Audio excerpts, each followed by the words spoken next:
In the 1950s, the world was just starting to wake up to the possibility of machines that could think. Now, 70 years later, we're all intimately familiar with how computers have revolutionized our society, leaving barely any area of our lives untouched. And while few people would argue that computers actually think, with the advent of machine learning techniques, the lines are starting to blur. Machine learning relies on teaching computers to solve complex problems by showing them large amounts of data and getting them to find the hidden patterns that go over the heads of us mere humans. And with huge amounts of data being generated every day in our connected world, machine learning techniques have come into their own, delivering stunning results previously thought impossible, from solving vital problems in diagnostic medicine to keeping your Netflix recommendation list full. Machine learning is the new go-to tool for many people. However, while the field is motivated by the way that our own brains work, the two are still worlds apart.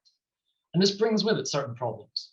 Where our brains are highly efficient, high-performance machine learning is not. Creating models requires huge amounts of computing power and access to massive data sets, which means that these powerful tools are often restricted to large corporations. Perhaps more importantly, though, due to the computing resources they require, machine learning models are extremely energy hungry. Recent estimates put the effective carbon emissions for creating a single state-of-the-art model to be around 5 times the lifetime emissions of a petrol car. That's astounding. And with machine learning only growing in use, carbon footprint is an unexpected but vital consideration. My research aims to tackle these issues by using a completely new way of processing information: optical computers.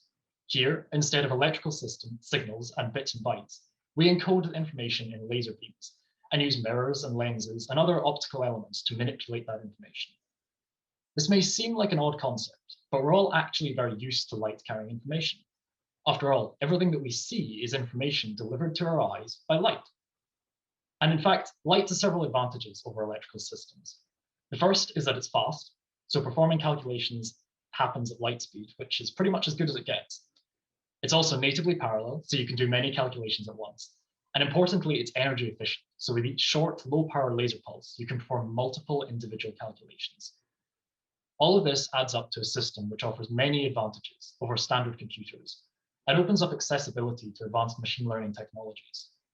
Imagine a microscope with an inbuilt optical processor that can automatically diagnose cancer cells, or an optical computer which can be built cheaply and at scale for use in developing countries. This technology is still in its infancy, but I am optimistic, so I'll leave you with this thought.